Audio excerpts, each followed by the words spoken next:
Hello, അപ്പോൾ നമ്മൾ ഇന്ന് തയ്യാറാക്കുന്ന സിമ്പിളായിട്ട് കബ്സ ഉണ്ടാക്കുന്ന റെസിപ്പിയാണ് കേട്ടോ. പെട്ടെന്ന് ഗസ്റ്റൊക്കെ വരികയാണെങ്കിൽ നമുക്ക് ഉണ്ടാക്കി കൊടുക്കാൻ പറ്റുന്ന റെസിപ്പിയാണ്. അപ്പോൾ നമ്മളതിലേക്ക് സൺഫ്ലവർ ഓയിൽ ഒഴിച്ചിട്ടുണ്ട്, പിന്നെ പട്ട, ഏലക്കായ്, ഗ്രാമ്പു, അങ്ങനത്തെ പിന്നെ നമ്മൾ ബേ ലീഫ്. അപ്പോൾ അതിട്ടിട്ട് ജസ്റ്റ് ഒന്ന് ചൂടായി വരുമ്പോൾ അതിലേക്ക് ഇഞ്ചി, വെളുത്തുള്ളിയും പച്ചമുളകും കൂടി മിക്സ് ചെയ്ത് വെച്ചിട്ട് മിക്സാണ്. അപ്പോൾ അത് ചേർത്തിട്ട് ജസ്റ്റ് അതിനൊരു പച്ചക്കുത്ത് മാറുന്ന വരെ ഒന്ന് ഇളക്കി കൊടുക്കുക കേട്ടോ.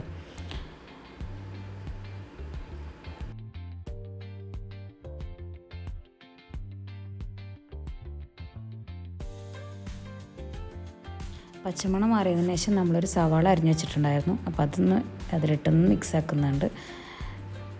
നമ്മൾ നന്നായിട്ട് കുക്ക് ചെയ്യില്ല, എന്തായാലും ജസ്റ്റ് ഒന്ന് മിക്സ് ആക്കിയിട്ട് അതിലേക്ക് നമ്മൾ മാഗി ക്യൂബ് ചേർക്കുന്നുണ്ട്. നമ്മൾ കുറച്ച് അധികം ഉണ്ടാക്കുന്നുണ്ട്, അപ്പോൾ 2 മാഗി കട്ട് ചേർക്കുന്നുണ്ട് കേട്ടോ.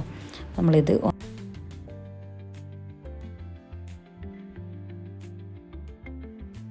സംഭവം ഇത് എല്ലാവരും കസിൻസൊക്കെ വീട്ടിൽ വന്ന ദിവസേനും അപ്പോൾ എല്ലാവരും കൂടിയാണ് ഉണ്ടാക്കുന്നത്. അപ്പം അതുകൊണ്ടാണ് 2-3 കൈയൊക്കെ വീഡിയോയിൽ കാണുന്നത് കേട്ടോ.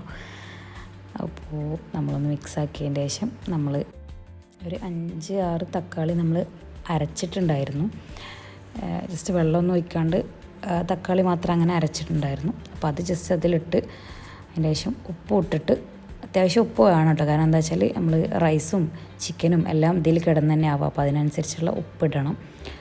അപ്പോൾ ജസ്റ്റ് ഒന്ന് മിക്സ് ആക്കുന്നുണ്ട്. അതിന് ശേഷം നമ്മൾ കുറച്ച് ചെറിയ ജീരകം ഇടുന്നുണ്ട് കേട്ടോ. അപ്പോൾ ഉപ്പിടുന്നതാണ് കേട്ടോ.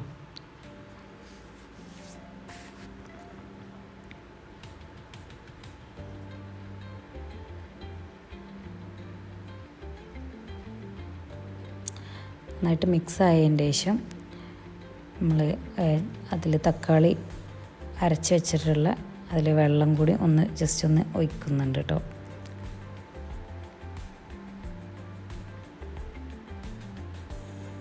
അതിൻ്റെ ശേഷം നമ്മൾ കബ്സ മസാലയാണ് ചേർക്കുന്നത്.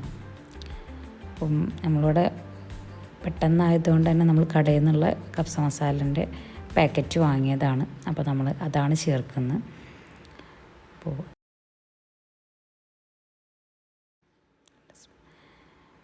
അതിലേക്ക് 2 സ്പൂണ് നമ്മൾ വിനാഗിരി ചേർക്കുന്നുണ്ട് കേട്ടോ.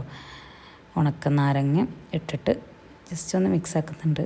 അപ്പോൾ ഇതിങ്ങനെ ഇളക്കേണ്ട ആവശ്യമൊന്നുമില്ല. അപ്പോൾ ആൾക്കാർ കൂടുന്നതിനനുസരിച്ച് നമ്മൾ കിച്ചണും അലമ്പാവ് പറഞ്ഞ പോലെ നമുക്ക് നല്ല രസമായിട്ട് കുക്ക് ചെയ്യാം കേട്ടോ, എല്ലാവരും കൂടി ഉണ്ടെങ്കിൽ. അപ്പോൾ അങ്ങനെ ചെയ്യുന്നതാണ്. അപ്പോൾ ഇതിലേക്ക് നമ്മൾ കുറച്ച് കുരുമുളക് ഇടുന്നുണ്ട്. കഴുകി വൃത്തിയാക്കിയിട്ടുള്ള ചിക്കനും കൂടി അതിലേക്ക് ഇട്ടിട്ട് ജസ്റ്റ് ഒന്ന് ചൂടാക്കി എടുക്കുന്നുണ്ട് കേട്ടോ. ജസ്റ്റ് ഒരു തിള വന്നാൽ മതി, നന്നായിട്ട് കുക്ക് ചെയ്യണ്ട. അപ്പോൾ നമ്മൾ റൈസും കൂടി ഇതിൽ റൈസും ഇട്ടിട്ട് നമ്മൾ വേവിക്കുന്നതുകൊണ്ട് തന്നെ വേവ് കൂടാൻ ചാൻസ് ഉണ്ട്, നല്ലോണം വേവാൻ ചാൻസ് ഉണ്ട് ചിക്കന്. അപ്പോൾ നമ്മൾ ഒന്ന് വെന്തു എന്നുള്ള ആ ഒരു ഇതിലിട്ടിട്ട് നമ്മൾ ജസ്റ്റ് കുറച്ച് മല്ലിയിലിട്ടാൽ മതി.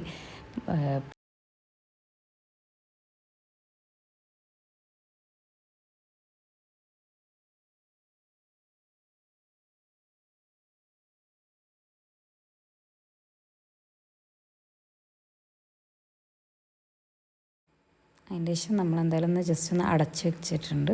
2 മിനിറ്റ് അങ്ങനെ കിടന്നിട്ട് പിന്നെ നമ്മൾ അരി ഇടുകയാണ്. അപ്പം അരിയിൽ കുറച്ച് വെള്ളം ഉണ്ടായാലും വലിയ കുഴപ്പമൊന്നുമില്ല, കാരണം എന്താ വെച്ചാൽ നമ്മൾ എന്തായാലും വെള്ളം ഒഴിക്കാനുള്ളതാണ്.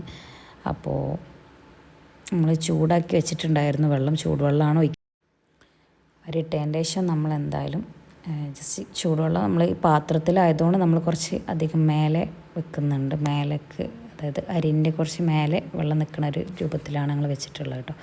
അടച്ച് വെച്ചിട്ട് നമ്മൾ ഇടയ്ക്ക് തുറന്നിട്ടൊന്ന് ഇളക്കി വെക്കാം കേട്ടോ. അപ്പം നല്ല ടേസ്റ്റ്. അപ്പോൾ നമ്മൾ ഫോട്ടോ എടുക്കാനൊന്നും പറ്റിയില്ല. അപ്പോൾ നമ്മൾ എന്തായാലും ഇരുന്ന് എല്ലാവരും കൂടി പെട്ടെന്ന് ഫുഡ് കഴിക്കുകയാണ്. അപ്പം എന്തായാലും ഒന്ന് ട്രൈ ചെയ്ത് നോക്കൂ കേട്ടോ, നല്ല ടേസ്റ്റാണ്, പെട്ടെന്ന്